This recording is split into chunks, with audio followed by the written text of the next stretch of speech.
sebelum itu kami akan perkenalan dulu. Saya Nafisa Hidayah dari 151 dan saya Zalatul Aulia dari 140. Di sini kami akan membahas tentang materi yang pertama, yaitu tentang pengertian psikologi produk dan juga manfaatnya. yang kedua, pengaruh psikolog produk terhadap keputusan konsumen.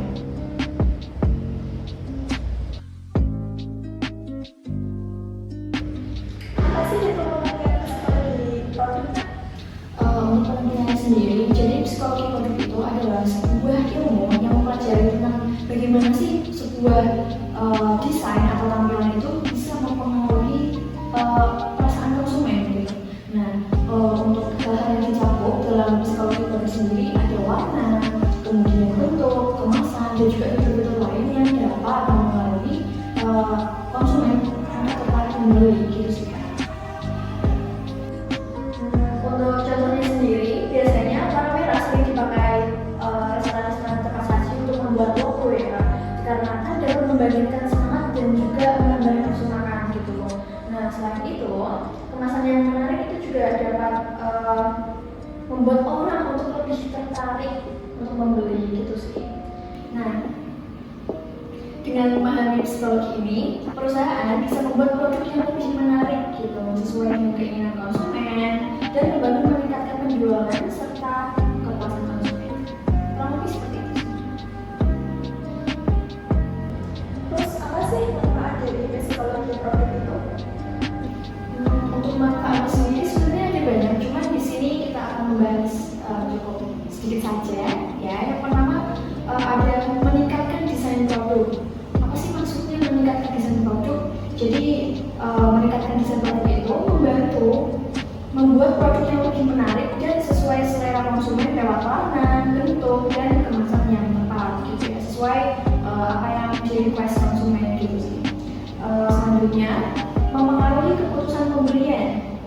Nah, mempengaruhi keputusan pembelian ini mendorong konsumen membeli produk lewat elemen-elemen seperti kemasan menarik, harga yang terlihat lebih murah, semisal seperti Rp9.999. Nah, itu kan terlihat lebih murah dari angka Rp10.000 gitu ya. Dan aspek emosional lainnya. Seperti itu sih.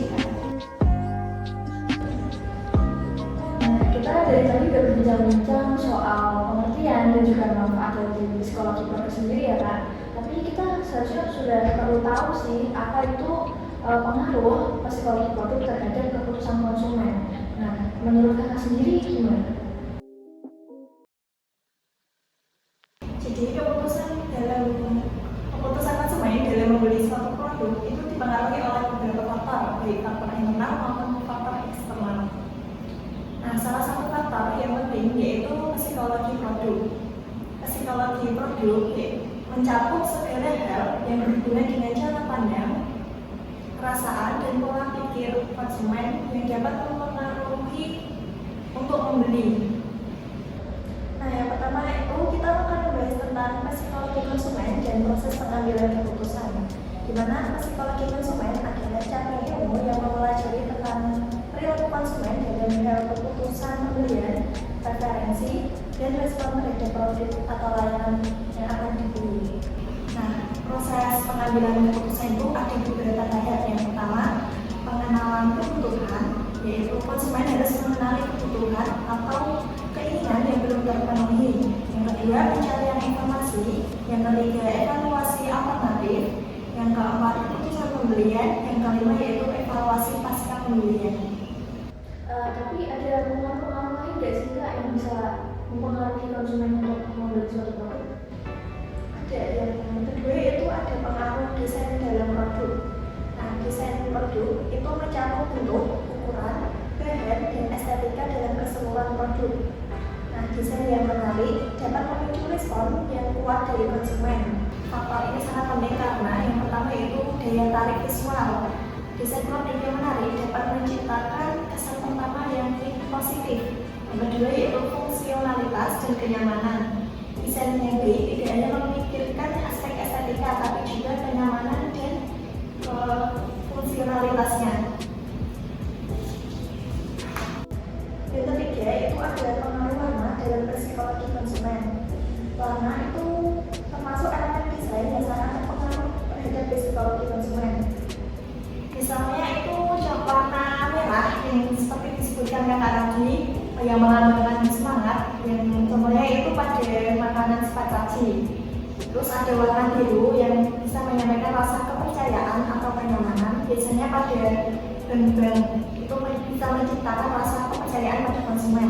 Terakhir yaitu pengaruh merek terhadap keputusan konsumen. Merek bukan hanya simbol atau nama, tetapi juga menggambarkan sebuah pengalaman.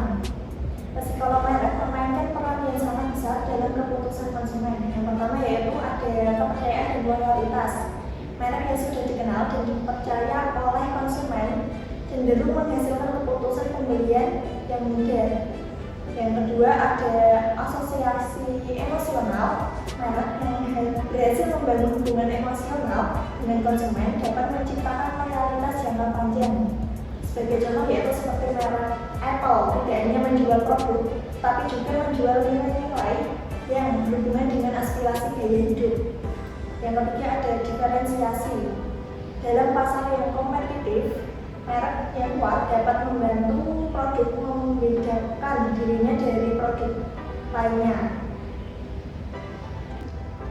Oh, jadi gitu ya Kak, penjelasan singkat mengenai pengertian dan juga pengaruh psikologi produk terhadap keputusan konsumen. Mungkin segitu dulu ya dari kami. Yang materi selanjutnya akan disampaikan oleh teman-teman kami selanjutnya. Oke guys, kita lanjutkan pembahasan kali ini mengenai psikologi produk. Jadi untuk materi yang akan kita bahas kali ini ada penerapan psikologi produk dalam kemasan produk dan juga contoh kasus sukses penerapan psikologi produk dalam sebuah brand atau produk. Nah, di sini kita perkenalkan terlebih dahulu. Nama saya Cindy Adria Cahyani, NIM 137, dan juga rekan saya Muhammad Irsad, NIM 132. Nah, kalau tadi sudah dijelaskan mengenai pengertian dan sebagainya, selanjutnya kita akan membahas bagaimana penerapan psikologi produk dalam desain dan pemasaran. Nah, gimana sih Kak cara atau penerapan psikologi produk itu dalam desain produk itu dapat tercapai atau tercapai?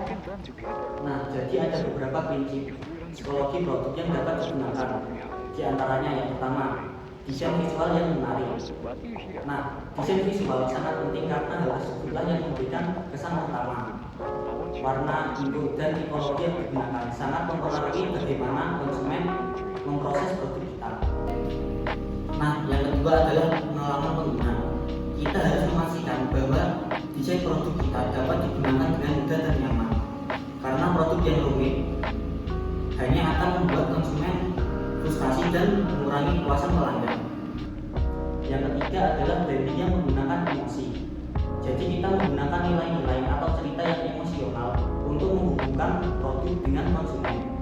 Alasannya, produk yang berhubungan dengan konsumen secara emosional cenderung lebih mudah diingat. Yang keempat, produk yang memberikan kenyamanan. Nah, produk yang nyaman digunakan akan memberikan kepuasan bagi pelanggan dan lebih mudah diingat oleh mereka.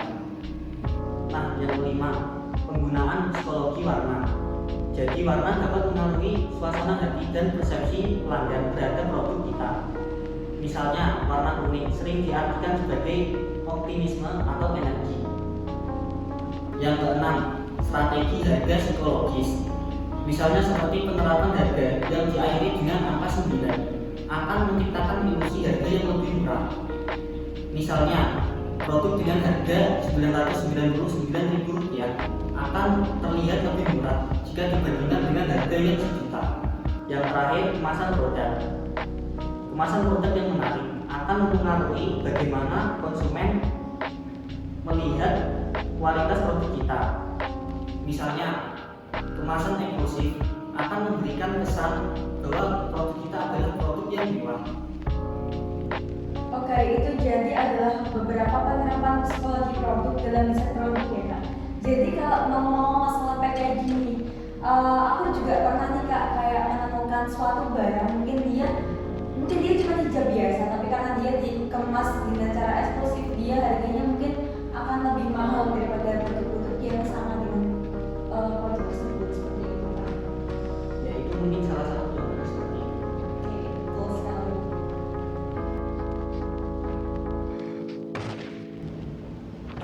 Ada lagi nggak sih Kak contoh-contoh yang lain?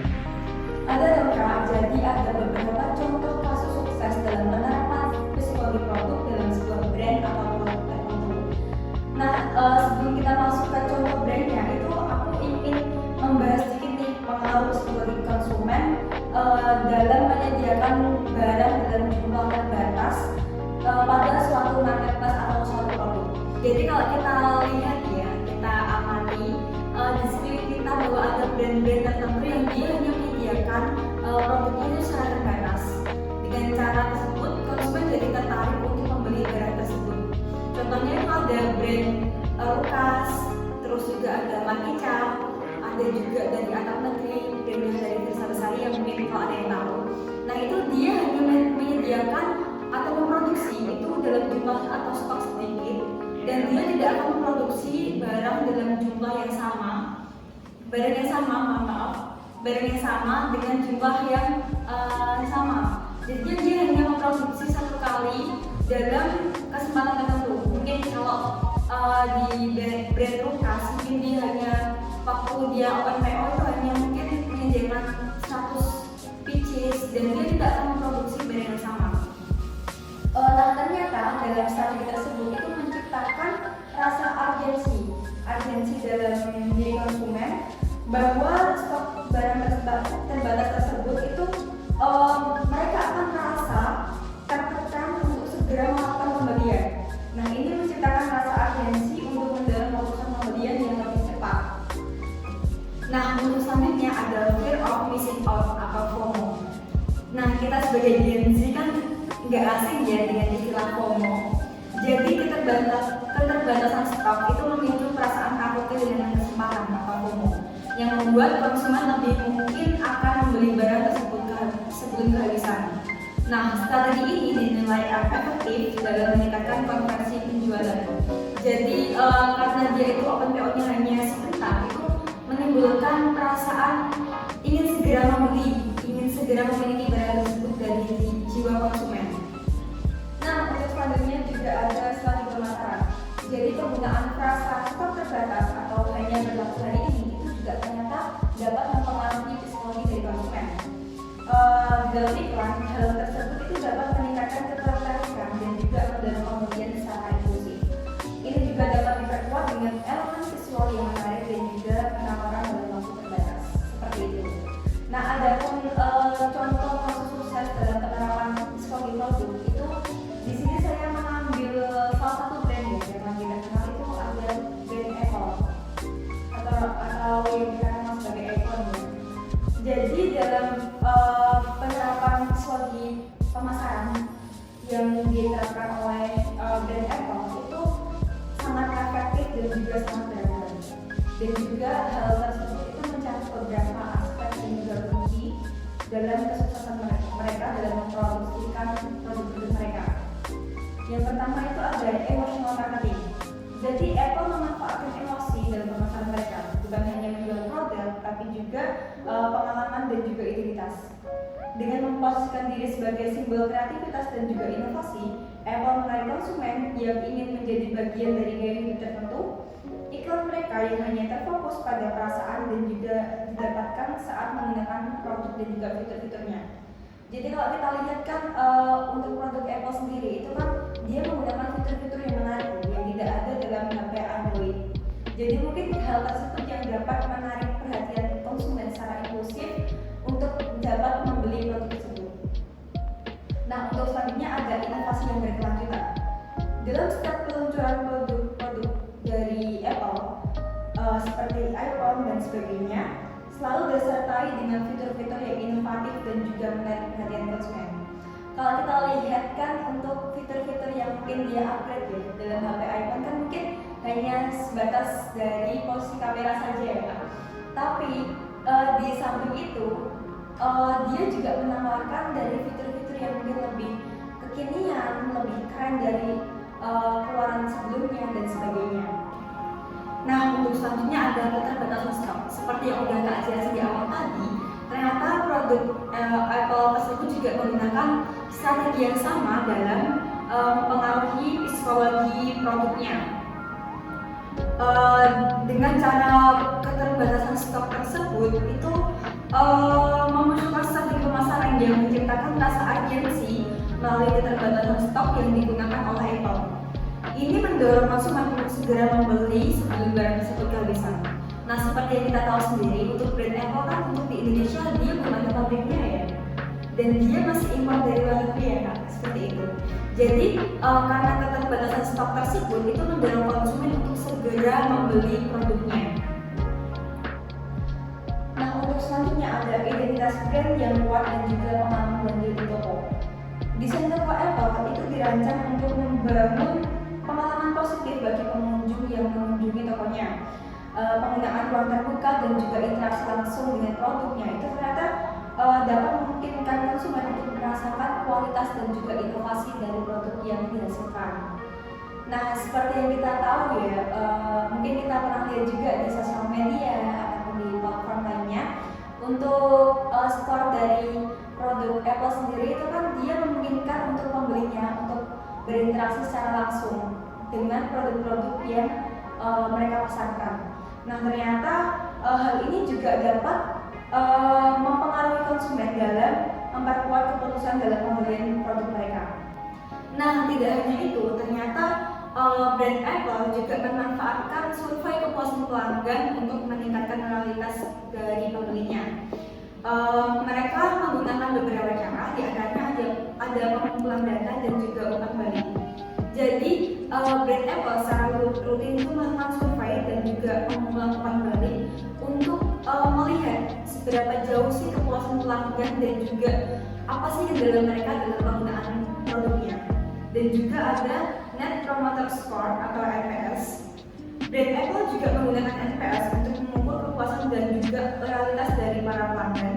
Dengan fokus pada peningkatan skor NPS, Apple dapat mengevaluasi beberapa besar kemungkinan pelanggan merekomendasikan produk mereka kepada orang lain dan sebagainya. Dan juga untuk selanjutnya ada strategi pemasaran yang disesuaikan. Dengan memahami preferensi atau perilaku pelanggan melalui survei, Apple dapat menyesuaikan strategi pemasaran mereka untuk lebih efektif dalam menjangkau target audiens. Hal ini dapat membantu dalam membangun hubungan yang lebih kuat antara pelanggan dan juga meningkatkan loyalitas dalam pembelian.